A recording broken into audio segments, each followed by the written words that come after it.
Hello and welcome to our Minds and Money 5 at 5 show, which this week is sponsored by Royal Road Minerals, Sonoro Gold and Geophysx Jamaica, and is brought to you in association with Resource Global Network.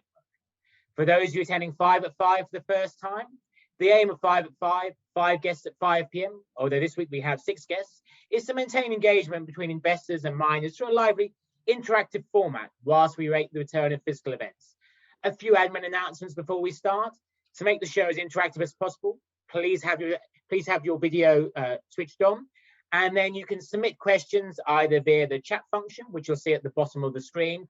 I've already seen a few of you started to post messages in the chat room, or you can also wave your hands virtually on the invite participants button. We will then go and unmute you, and then you can then go and ask your questions live. We'll also be having polling questions throughout the webinar where you can vote. Being towards the end of the week, of course, encourage you to have a glass of wine or beer, sit back and relax and enjoy. For this week's show, we have a Latin America Caribbean themed focus, and as discussed, we have a great lineup of guests. They are Tim Coughlin, CEO of Royal Road Minerals, Ken MacLeod, President and CEO of Sonoro Gold, Robert Stewart, Managing Director of Geophysx Jamaica, Michael Colligan, Partner of Blue Lakes Advisors, Martin Valdes, Partner and Head of Fund 7 at Resource Capital Funds, and Remi Piet, Co-Founder and Senior Partner of Embellie Advisory. Without further ado, let's sort of dive in. Remi, you've been covering Latin America's mining sector for many years. If you had to pick out one or two trends over the last 12 months, what would they be? Well, obviously, you have the general trends that, around the globe of, the impact of the COVID pandemics and still the fairly steady demands of raw material, especially from Asia. Very important in the region when we're going to be speaking about Jamaica with the investments from Japan and China in the country recently. But those actually offer a series of opportunities also because of the demands of the community. If you have a company that is well organized in terms of their social license to operate and being able to engage with communities, you had an opportunity here with the COVID to actually build some real trust and bond. And so that happens in a series of different countries. Maybe the 2 or 3 key factors: the rise of informality, especially in the gold sector. And we have a series of companies here presenting in the gold sector. Again, if you understand the difference between informal gold miners and criminal gold miners that use gold for money laundering, you have a position of strength to be able to supply and get some support from the informal actors community. A second one would be a rise of the indigenous communities movements across the Americas, and we've seen, for example, in Ecuador, the movement from Yacu Perez getting 17% in the elections, and there's a Pan-American movement towards indigenous communities that will be important to survey and monitor for the next few years. In Colombia, for example, in Nariño, I know Tim has a very good team in place for security issues, but there's elements of indigenous communities also that are important to monitor, and I'm sure Tim will maybe mention this, and importance of ESG. Maybe the last element, which I think is the more important, is the question of political stability. We're looking at different jurisdictions, obviously, here, but there's an emergence of the regionalizations of politics, meaning that it's not only about having good ties at the capital city, but much more at the regional level. Jamaica is a very interesting case here with the stability in the elections of the new regime in 2020. So that's not so much of a concern from investors, and there's good opportunities there. But in the case of Mexico, you're going to have elections in 2021 at the local level in Sonora, and I'm sure we might mention this in his talk. In Colombia, there's the importance of the situation in Antioquia for Tim Coughlin, and in Nicaragua, obviously the Ortega regime is coming to an end. So that's the question here is, how do I move forward and interact better at the regional level to make sure that your projects are going on track? There's plenty of opportunities over the last few months because of COVID, but the right process needs to be put in place, and it's going to be great to listen from the different companies and other experts to see what they saw on Latin America also. Okay, that's kind of a really kind of great overview. Just bringing in Martin Valdes from RCF on the investment perspective. I'm just kind of quite keen to understand, I guess, what are the key investment themes that you're currently seeing in Latin America over the last 12 months. Thanks, Andrew. Well, in terms of investment themes, definitely battery metals. It's all about, again, the future of electric vehicles, electrification in general.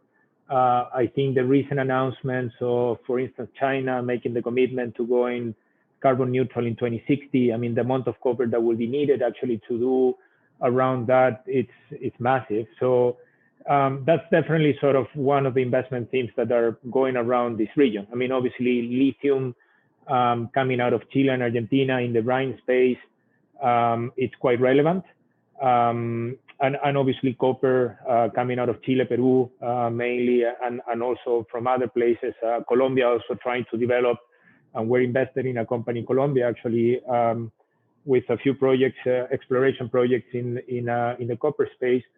I think it's all around, again, battery metals in general, Andrew. That's the main thing that we have been seeing in the last 12 months.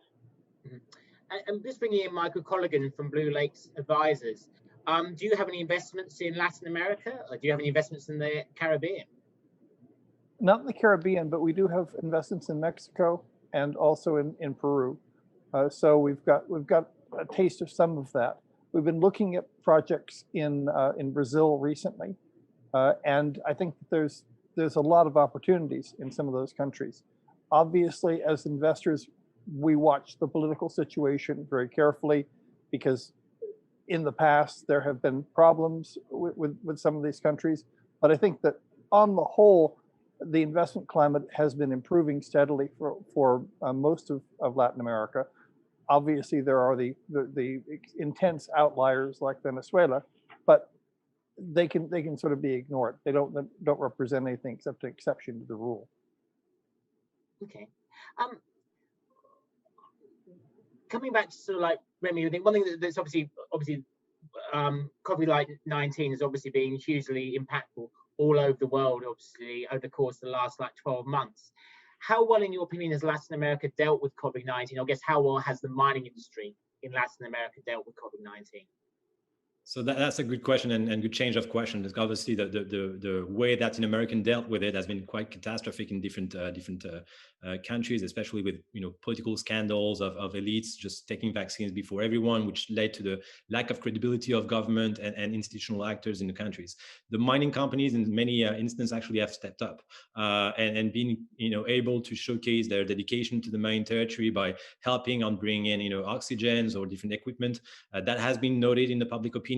That has led to a series of different conflict, and Michael was mentioning Peru, obviously the case of Arequipa, between the governor of Arequipa blocking the arrivals of respirators, which were deeply needed in Arequipa. But those are elements where we can see the importance of formal activities and some elements where the discourse can change on the ground and getting the investment on the ground accepted by communities. I'm talking about really the methodologies above the ground risk of reputational impact, operational impact, social and political analysis here.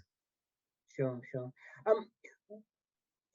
Also, like in like your open comments, Remi, you also touched on sort of like ESG. So I'm just kind of interested just to go back to our other two sort of like panelists, just in terms of, I'm kind of interested to understand, Martin, from an investment perspective, what are the key ESG criteria that RCF use before making an investment? And but perhaps you could outline the sort of top 2 or 3 kind of questions that you're looking to find out from a mining company before you go and invest. Sure. Look, ESG for us has been quite important for 6 or 7 years. We actually have a couple of, we have people inside RCF that are fully dedicated to cover the ESG side of our investment. And we have had these people actually for, again, 6 or 7 years. So we have always tried to be at the forefront of ESG. Obviously, in the last, I guess, 24 months, ESG has gotten a significant boost. Every conference, if you read annual reports of mining companies, I think everyone's dedicating a big chunk of a big chunk of their communication towards their efforts on ESG. So for us, actually, I can't actually say which are the 2 most important, but it's quite important, again, the relationship that you have with the communities. If at the end you don't have the support of a community, the mine will never be built. Doesn't matter how well economically that mine actually or that project looks, but if you don't have the support of the community, or if you don't have the support of the government, definitely that will never become a mine. So, and unfortunately, that's a relationship that is not actually in 12 months or what they have done in a year or 2 years. Actually, goes from the inception of when they started that project, and it could have been 20 years ago. So it's quite important, again, to take a look to the history around that, spend significant time actually talking to the communities and understanding, again, the main what is going on between the mining company and the community. And for yourself, Michael, what are the keys of ESG criteria that you use? Well, we use the same ones as everybody else, but I think that for a couple of reasons, we've been quite interested in the G side of things. Everybody is very focused on the environmental aspects, and that's appropriate, of course. But long-term relations with politics, with government, and with governance in the broadest sense is really very important. And it's one of those things that it's more difficult probably to quantify than some of the other aspects, but we think that it's extremely important. And in the projects we've been involved in, it's been a paramount interest for us, not just something that comes along in the van, but also something that we look at early on, and we try to understand the philosophical starting point of the people that are behind the project. It has to be consistent. Okay, thank you very much. Thank you very much for that. So I think then, without further ado, let's move on to the first mining update of the show. After a distinguished career, Tim Coughlin, after a distinguished career which took Tim Coughlin around the world through diverse countries such as Papua New Guinea, Iran, Turkey, and Bosnia, he established Roll Road Minerals in 2040, where they have projects in Colombia and Nicaragua. Tim Coughlin, the floor is yours. Thanks, Andrew. I mean, I sort of feel like I'm risking going from what was a pretty sophisticated and urbane conversation right then to something that's a bit pedestrian. So what?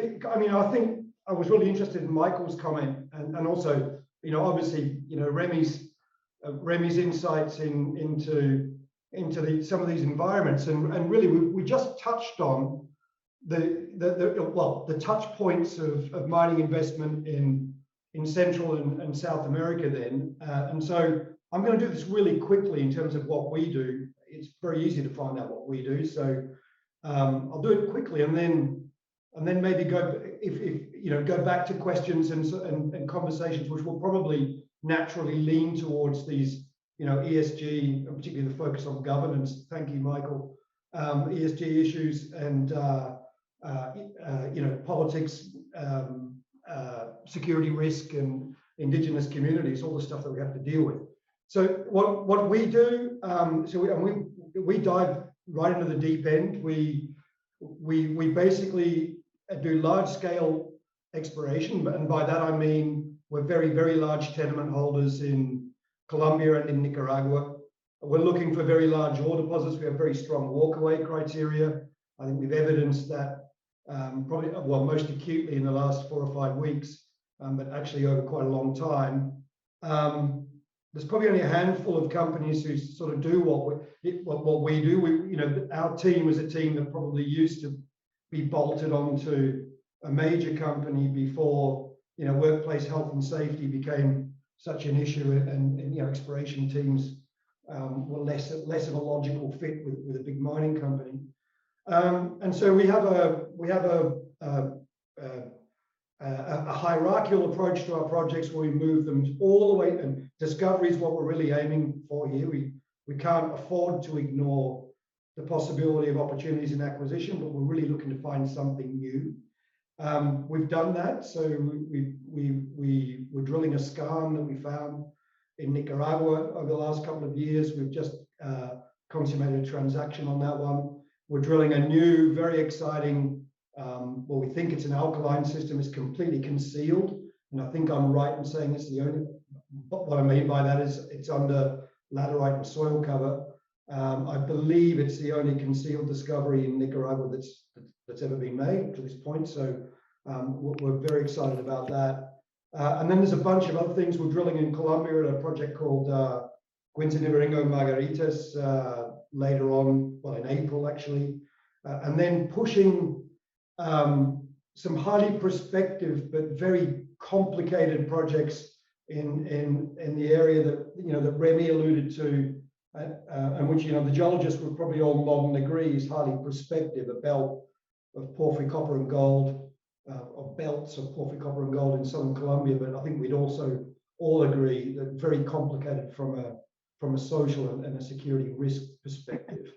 And so we're okay. We have shareholders that have been very patient with us, and we've been very clear about our strategy in southern Colombia, which is slow, and then we move a hell of a lot quicker up in northern Colombia and also in Nicaragua. So that'll do my pitch, and happy to take some questions. Okay, well, thank you very, very much for that. I might just turn over to Martin of RCF at first. Do you have any sort of thoughts or questions for Tim?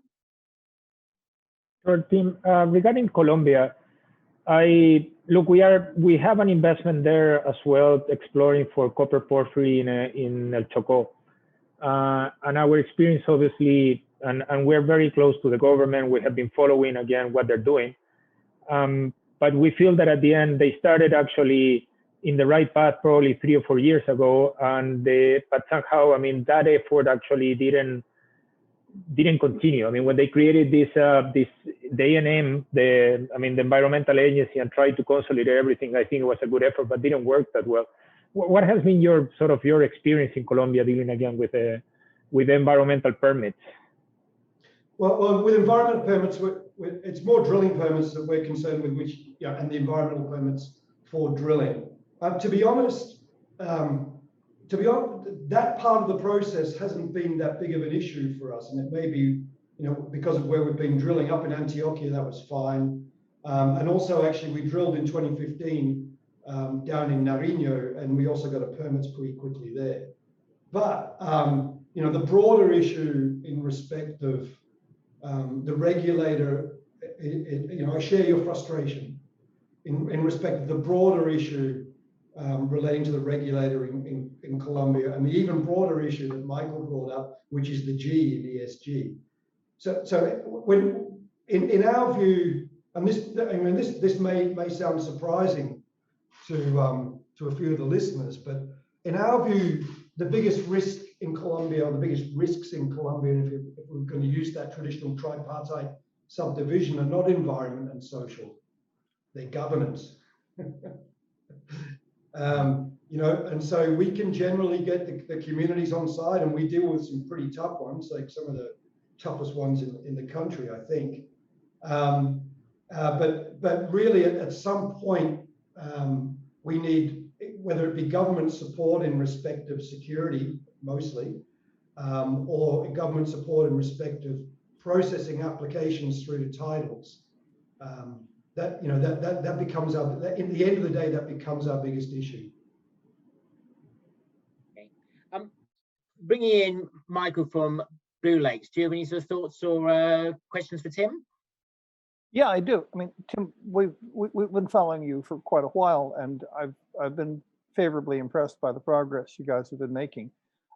In southern Colombia, my recollection is you were basically elephant hunting. And the fact that you diversified your activities, was it that the elephants were too hard to find, or you came to the conclusion that they weren't there? Which was it? Do you mean diversified into Nicaragua? Yeah, for example. Okay, so no, not really. The issue was we knew it was going to be slow in Colombia. It is slow in Colombia. Look at the track record of Buritica, for example, and all the other projects that didn't even get that far.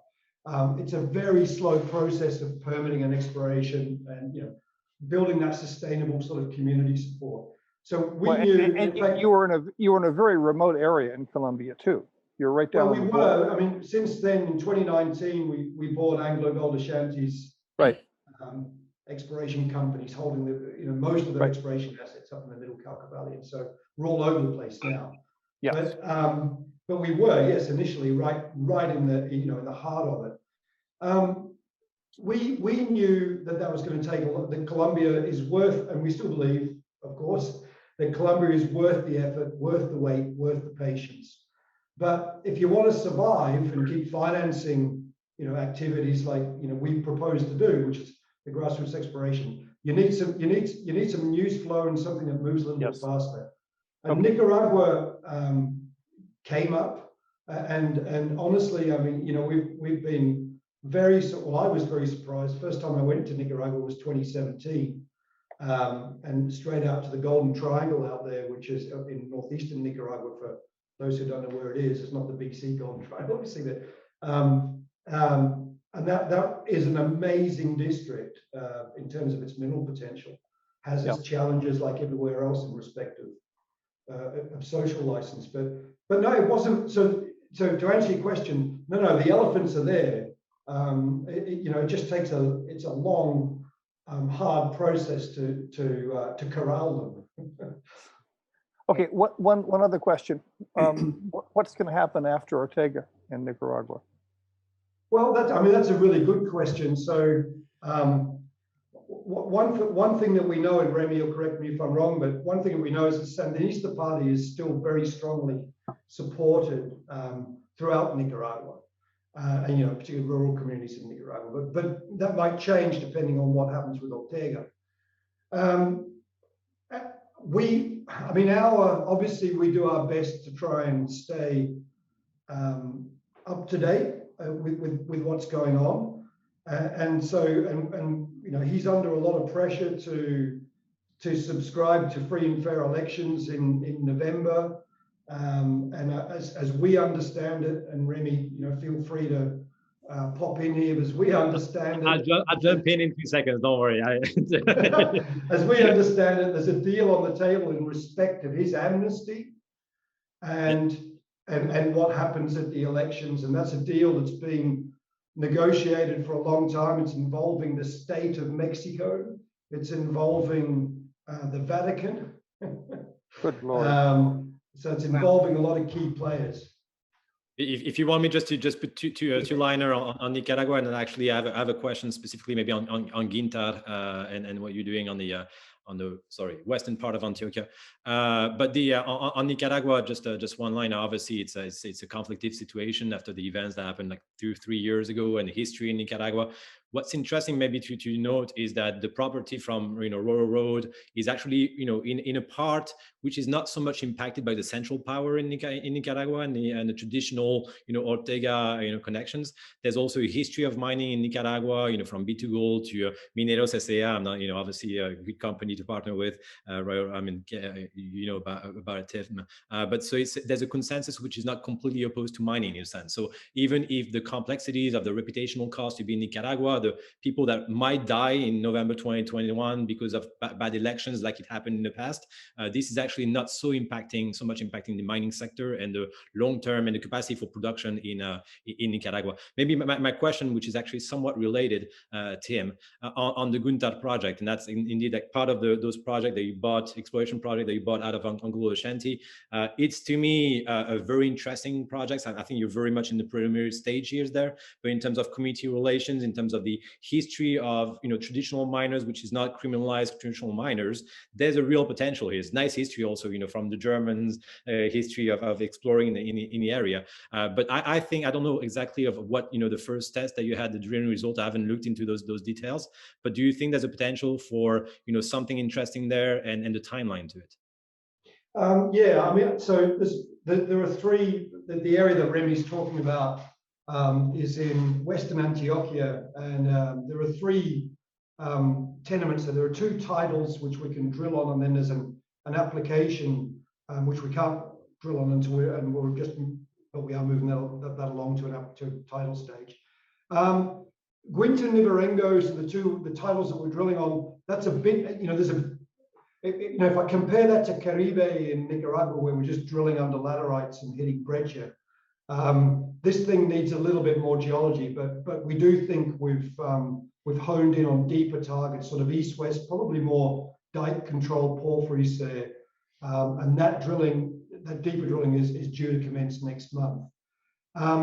Margaritas, which is the application to the south, we are in the process of arranging for the initial public audience to get that converted to a title. Now that's a bit more obvious, I would say, than a target than Guinta and Ibarengo. It's, I mean, simply because there is a gold mineralized breccia body exposed on the surface, and that's the one, you know, I suppose secretly we've been most excited about, because there are very few of those type of targets in that middle Cauca Valley that haven't already been drilled or you know, or aren't already mined. So so I think it'll be the end of the year before we get a rig on that at the earliest, I would say, but by the time we've done all the permitting and everything else.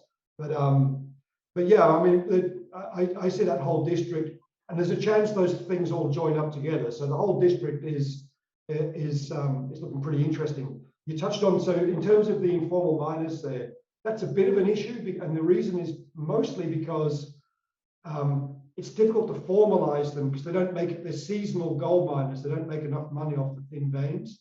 So we're really working on trying to, you know, substitute their economic input during the, you know, I guess it's the seasonal sort of coffee, during that off season for coffee miners. Yeah. So yeah, but all's good out there at the moment, and we're optimistic. So that's one that Mineros are earning in on, as you know. Well, thank you very, very much for that, Tim. I think without further ado, let's move from Colombia and Peru and on to Mexico and Sonoro Gold. And say our next mining update, I think we'll just have the slides shortly up on the screen, will be from Ken MacLeod, who's president and CEO of Sonoro Gold. He has 35 years experience as an entrepreneur, financial and executive officer in the resource and energy sectors, having served as president, CEO and director of various public and private companies operating in Americas, Asia and Africa. So if we're able just to get Ken's slides up there, and without further ado, Ken, the floor is yours. Thank you, Andrew. It's a pleasure talking to everyone today. And I hope you're nicely settled in with your glass of wine, a few that have demonstrated the wine department. And so what we're focusing on here today is Mexico. There's a good reason for Sonoro to be totally focused on Mexico. And that is one thing that Michael brought up earlier, is the most important aspect of any company are the people. And so we have a technical team in Mexico that has over 35, 40 years experience in taking projects through all the way from early stage exploration, in fact, finding them first of all, then early stage exploration, all the way through development and into production. For example, our head of exploration, VP exploration, Mel Herdrick, he is an American citizen and has been living in Mexico for over 30 years.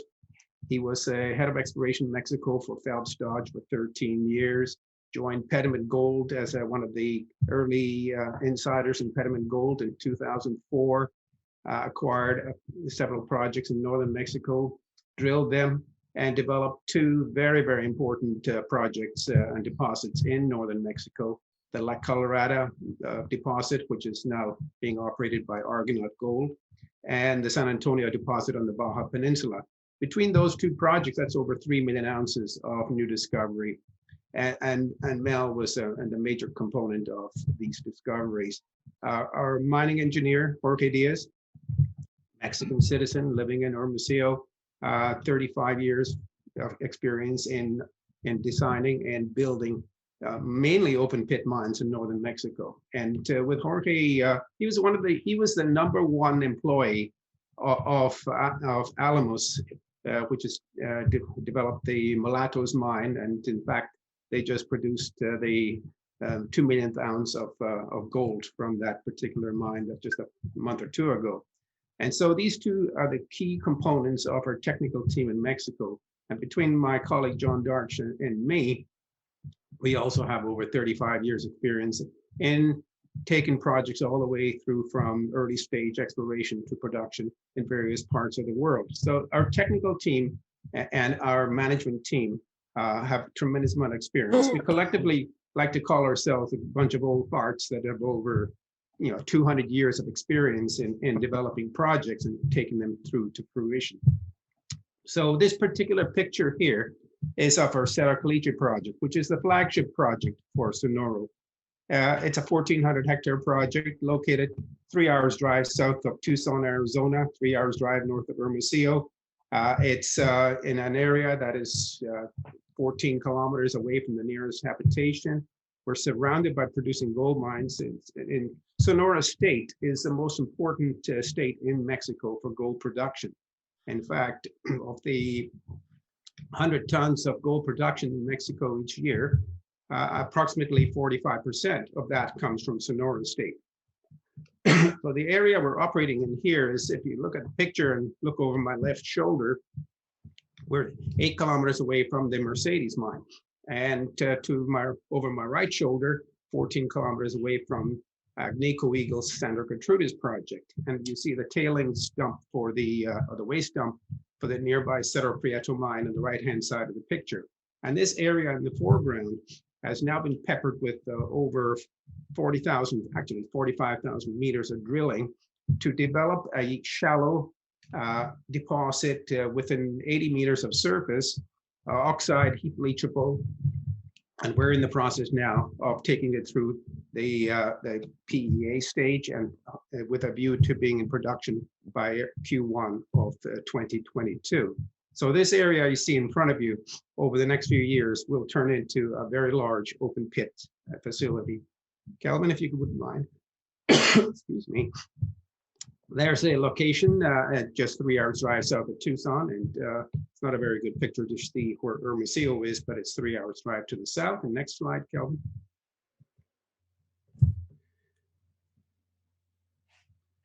This one, this is here is an animated series of pictures of showing the property itself. It's an area that has been relatively undiscovered until the past 15 years or so. As a result, there were very few roads into the area at that time. And as you're looking towards the top end of the picture, you'll see the tailings or the waste dump for the Cerro Prieto mine. And this whole area here in front of us is mineralized. We expect that we've effectively drilled about 20–25% of the potential resource so far. And the area where all these markers are shown are the main areas for us to be putting in an open pit operation over the coming 12 months or so. So next slide, Kelvin, please. So here's a couple of animated views of the project itself. It's hilly country, which makes it a bit more difficult to maneuver around, but we've built roads all throughout the property now, and we're well advanced with the final phase of producing the preliminary economic assessment. And next slide, please. And this one, the next slide should show us the drill traces. This particular program here is it will be enhanced over the coming months as we develop the PEA, and we'll be able to add some pretty pictures which shows the mineralization along these drill traces. And next slide, please. But as it stands right now, there's over 450 drill holes have been drilled. The main central area we're showing on here is where we're developing the resource. As of July of 2019, we had identified 200,000 ounces grading 0.545. With all the drilling we've done since September of 2020, we should be quite capable of doubling the size of that resource and possibly a lot more in the next edition of the 43-101 technical report. So the next slide. So the intention now is to take the project through to production, like I said, by Q1 of 2022. We're continuing with the drilling program. We have 2 rigs operating 24, actually it's 1 shift. And these 2 rigs are producing 2,000 meters of new drilling per month. So a total of 4,000 meters per month is being produced. So far, with the success rate we've experienced, it's exceptional. Out of the 450 or so drill holes we have completed over the past couple of years, there's probably only 8 or 10 that I would classify as very little in the way of mineralization. So an extremely high success rate. The metallurgical testing is well underway. We should be completed by June or July at the very, very latest. And we completed the bottle roll testing. We got an average recovery rate of 80.3%. And we fully anticipate that the final column leach tests will be able to substantiate well in excess of 70 to 72% of a recovery rate. Now, the updated 43-101, based upon the original 200,000 ounce resource, like I mentioned before, I fully expect that resource will significantly increase, at least double and maybe even more in the next edition, which will come out at the same time as the metallurgical testing completion. And then the other element, of course, is project financing, which we're working on currently. We're dealing with quite a few project lenders in that regard. Lenders that are actually quite capable of supporting us with at the PEA level, because this is an open pit heap leach oxide resource that is, for lack of a better term, it's a glorified gravel pit. So we're going to be moving the earth and processing it on the leach pad, and the recovery rate of 72%, according to our inside calculations, will yield a very, very good return on investment. And finally, the environmental permitting. There's one permit required for going into production or going into construction phase, and that is the environmental permit from SEMARNAT, the environmental agency. And that is underway as we speak as well. So I fully expect to have all of that in place by the month of July and enable us to start construction at that point. And then, so from going forward from here currently, we are a public company. The jurisdiction which we're operating in is probably the friendliest jurisdiction in all of Mexico. It is the friendliest in all of Mexico. And in fact, I would equate Sonora State at the same level of mining friendliness as Nevada is. And of course, with Sonora producing approximately 45% of the gold in Mexico, the economy, therefore, is highly dependent on the gold miners in the region. And we don't expect any kind of political issues to interfere with our permitting process. We certainly don't have any environmental issues, and we fully expect that by Q1 of 2022, we'll be in production. Okay, thank you very much for that. Martin, do you have a question for Ken, or any sort of thoughts on Sonoro Gold or the region? Sure. Hi, Ken. Hi, Martin. Look, I have been in Hermosillo. Incredible experience, really a hot place. Just a local joke, I remember people saying that people that live in Hermosillo don't go to hell because they lived in hell. But it's a really great mining jurisdiction, and I agree with you that great mines around the area. Can you expand a little bit sort of how you're envisioning the project in terms of size, capex, life of mine? I know you said that actually you will get to PEA. You're planning to skip feasibility and going straight into construction. But can you give us a sort of high-level view in terms of how you're envisioning the project? Absolutely. We've done our own internal calculations on the potential size for the project, and based upon the resource that we identified to the end of December of 2020. It would support a 15,000 ton per day throughput. On the basis of 15,000 tons a day with a recovery rate of 72%, we anticipate that would produce somewhere in the order of about 75,000 ounces a year gross. Now, take into account the recovery rate, and that's a net 54,000 ounces a year. And so that was based, like I mentioned, on the drilling to December. Now, we have been very, very aggressive with our drilling program. With 4,000 meters of additional drilling per month for January, February, and March, and these will be incorporated into the next edition of the 43-101. I'm expecting that the resource will increase substantially enough that we could possibly support a 20,000 ton per day throughput with a minimum of 5 to 7 year mine life.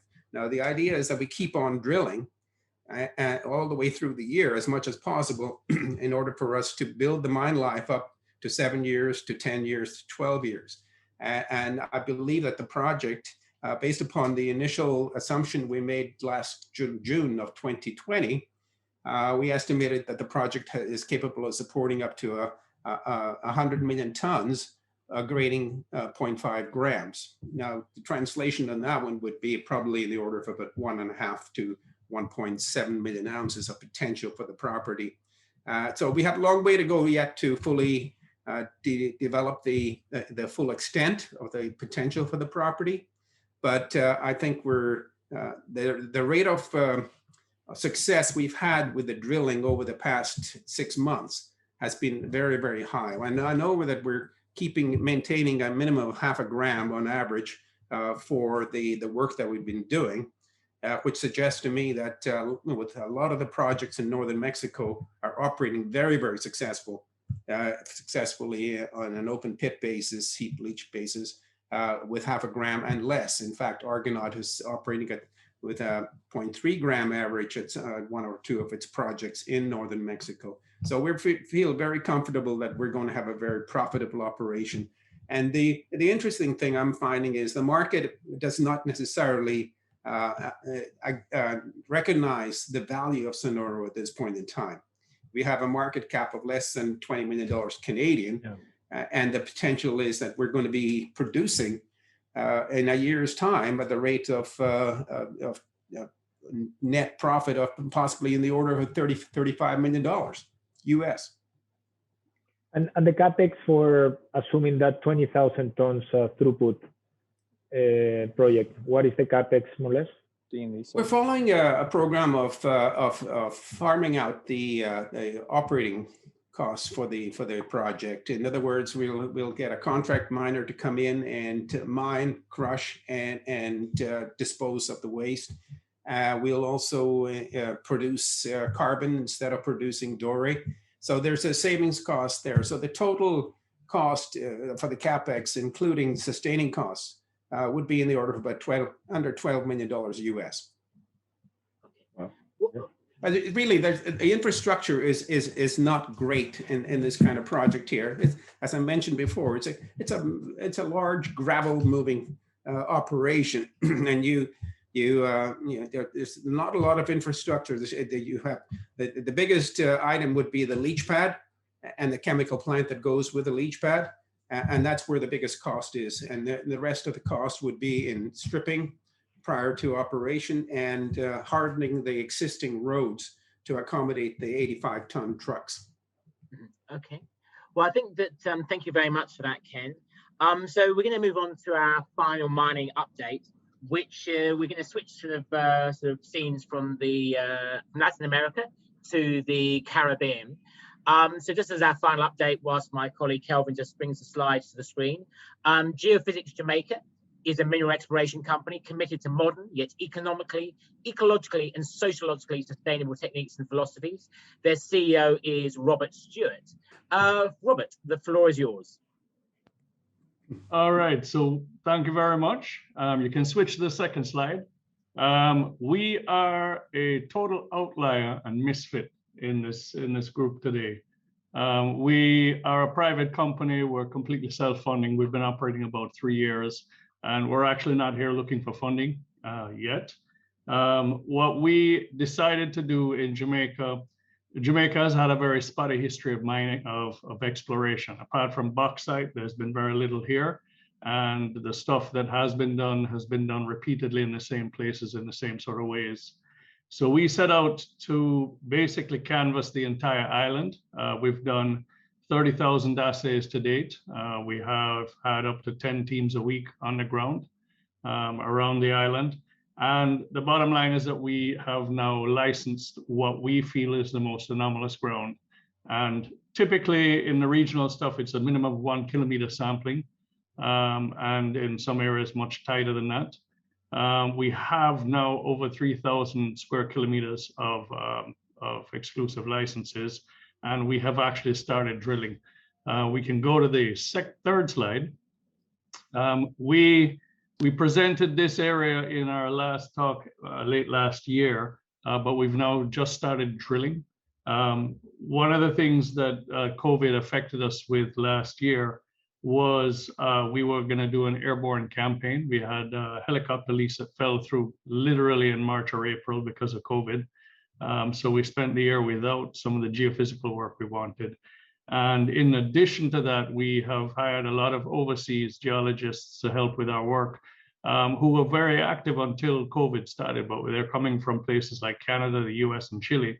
Of course, some of that work was not moving as quickly as we wanted to. This area, the initial results so far have been good. We have not assayed yet, but we have rock samples up to 32 grams of gold, and we have some supergene samples up to 3 kilograms of silver.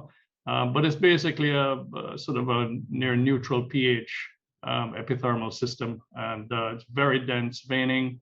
And the first pad is basically to help us identify the structure where we have the biggest stuff at surface. And the second pad will be in the high grade zone. The next slide is one of the discovery areas. Jamaica is 70% covered in carbonates. And I think that has presented an obstacle to most companies in the past, especially in the older days where there wasn't as many techniques that could be used. And we decided that since nobody had ever looked over this 70% of the island, that we would campaign it with a few techniques. And one of the things we found is this huge anomaly that we're just starting to work on. So we have one drill working at Sparrow right now, and we have a second core drill, which is not going to run yet, but we're RC drilling this area. And we are just, we have actually just bought a helicopter. We're tired of trying to find a lease, and Jamaica doesn't have an industry, so we can't just pick up the phone and call somebody. So we will be doing a lot of work over this area and a few other anomalies that we found. We believe one of the other sites we're looking at could be a porphyry under some limestone cover. So this one is very exciting though, and we're continuing to work it. One slide can't show everything, but it's really a nice anomaly. And not sure where I'm at on time, Andrew. Am I still good? Yeah. If you've got any more, or would you like to open it up to questions from the audience? I think we can open it up to questions. Great. Before I do though, what Tim was talking about really excited me, because that's sort of what we've been trying to do here. It's uncharted territory. There has been very little work. We're a local company. We have really built excellent relationships with all of the governmental agencies involved, whether that be the equivalents of EPA or Water Resources or the Mines and Geology Division. The government here, as was pointed out, is recently re-elected, and we've got a few more years, and they are very supportive and very positive of what we're doing. They're very much looking forward to some of this to turn into a discovery. So that's our game plan, is basically to find these areas, define them, put a drill in them, and at that point, we will have something fairly credible, hopefully, to talk about. So bringing in Michael Colligan first, has Bobby's presentation convinced you that you need to go back to Jamaica, but this time maybe not for a holiday, but go for a mining, go for like a mining tour? Well, there's no reason that you have to do one or the other, is there? I mean, really? No, you have to do both. My observation when I saw the list of speakers was it would be a whole lot more fun to go to Jamaica than tramp around Bolivia. So if the area you're talking about, that you're looking at, is the first photograph that you showed, it looks rather forbiddingly steep and isolated. Is that going to be one of the issues that you need to address?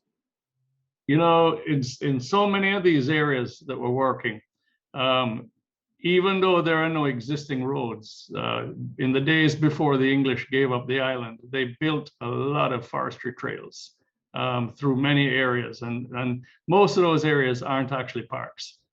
So there are actually cut trails in almost every area of the island that could be actually improved on.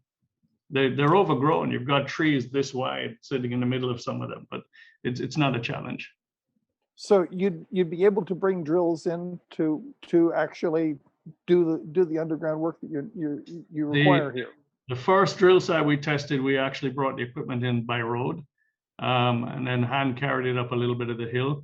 The drill site we're currently at, we flew in. We had the helicopter support that site, but that is not going to be the standard. We know that we have targets that are much easier to access. We were just itching to get hold of this one. We hadn't been able to do a lot of the work last year on some of the other targets. We had enough geology on this site to drill, so we put the drill in there. What's your business plan here?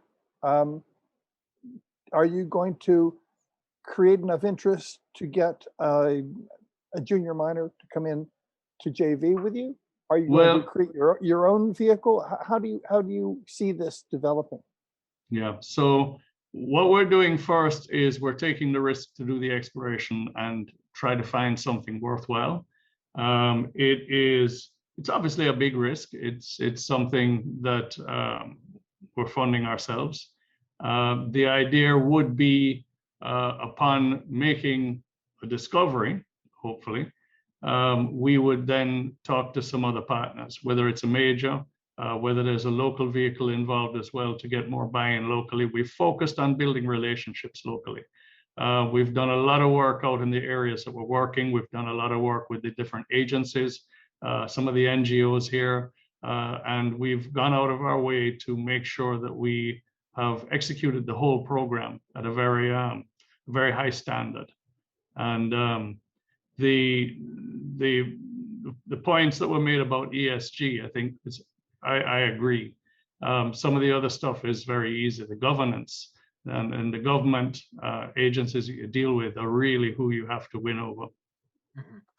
Bringing in, oh sorry. No, I'm finished. Okay.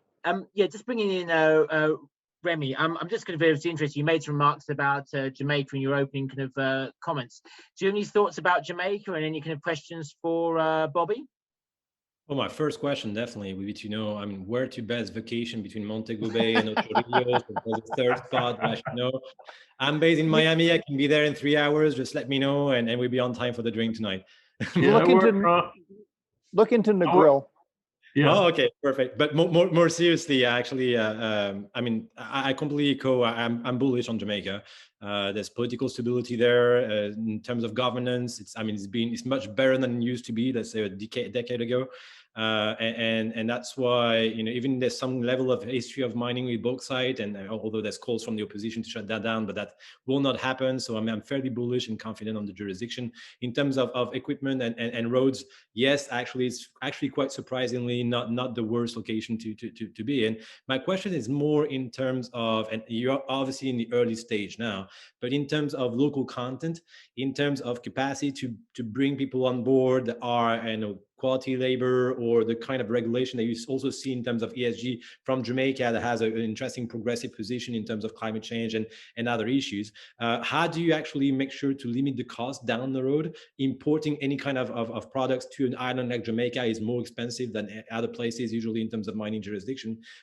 So it's a very open question, but how do you focus on the local content and maybe partnership with regional actors to be able to, train the future engineers or help you for importing, maintenance and services? Yeah, it's been a very painful process. Jamaica does not have a hard rock metallic mining industry right now, so we are trying to start something entirely new.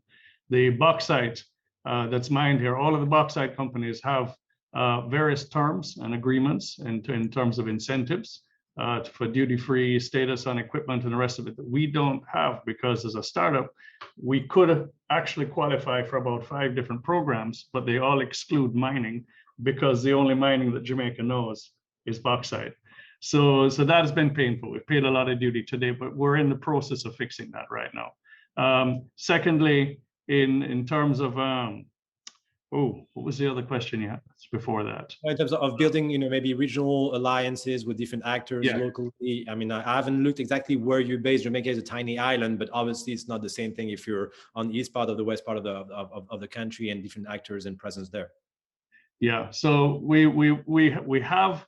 have focused on building relationships with other people who are in different types of mining, and there's a lot of quarrying and a lot of limestone mining. But really and truly, the work that we've done is, there was something else you said that I was about to answer and I forgot what it was. But once I had a good question and I just didn't. Yeah, no, I was dying to answer it too. It was a good one. However, in terms of the incentives and the rest of it, that's easy to fix. That's what we're working on. The government is a good government. I think that whatever that question was, it may have had something to do with what we're finding and what we think we can do with it. And we have had some interest. We're actually in some discussions with CAs right now on a couple of majors, which is very nice. I think they have liked some of what we've shown them. We can't show everything here. It's just too short. But in terms of another junior, that would be great. But at that point, we are already putting quite a few $1 million into this as it is. And really and truly, we're looking to actually put a drill in something and do something a bit more. The airborne campaigns we're about to start over the next month. We'll start the magnetic campaign with our new helicopter, hopefully, and then we're going to do a little bit of other work.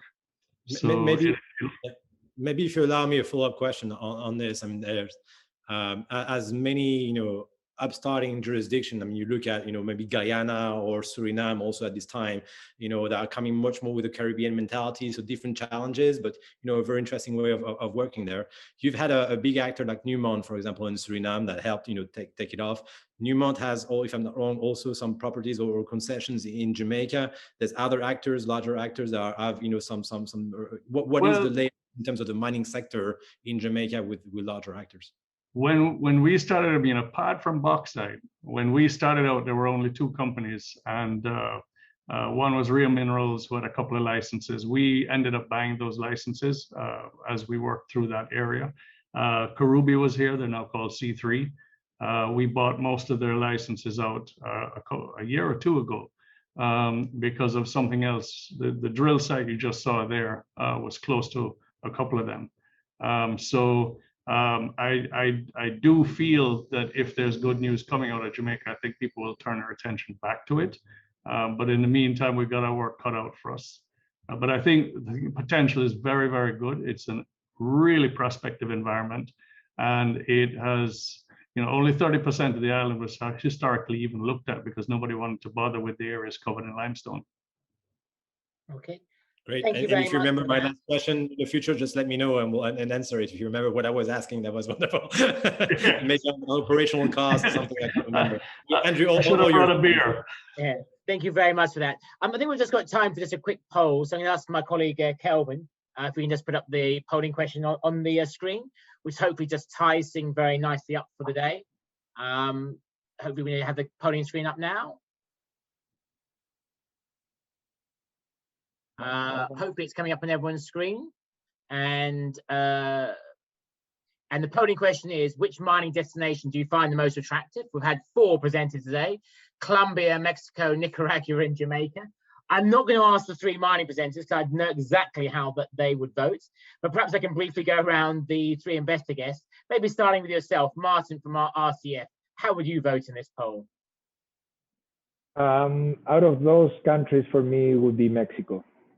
Okay. And then for yourself, Remi? It's a tough one. I like Colombia if it's in Antioquia, and I like Jamaica if you're a pioneer. Okay. And then Michael? Mexico, clearly. Okay. It looks as if Mexico is the sort of like clear, obviously, winner in the poll as well. But certainly, I think the great thing about the presentation today from like all 3 mining presenters, it's definitely opened us up to the possibilities of Latin America and obviously of the Caribbean as well. I think we're now right up to the hour. So all that remains for me to do is to go and thank our guests, to thank our sponsors, Geophysx Jamaica, to thank you to Sonoro Gold, thank you to Roll Minerals, and also as well to Resource Global Network. Also a big sort of thank you to our 3 investor guests, who were Michael Colligan from Blue Lakes Advisors, Martin Valdes from Resource Capital Funds, and Remi Piet, co-founder and senior partner of Embellie Advisory. see you all same time next week. Thank you very much and have a good rest of the week. Thank you, everybody. Thanks, Andrew. Thank you very much. Okay, bye-bye. Cheers.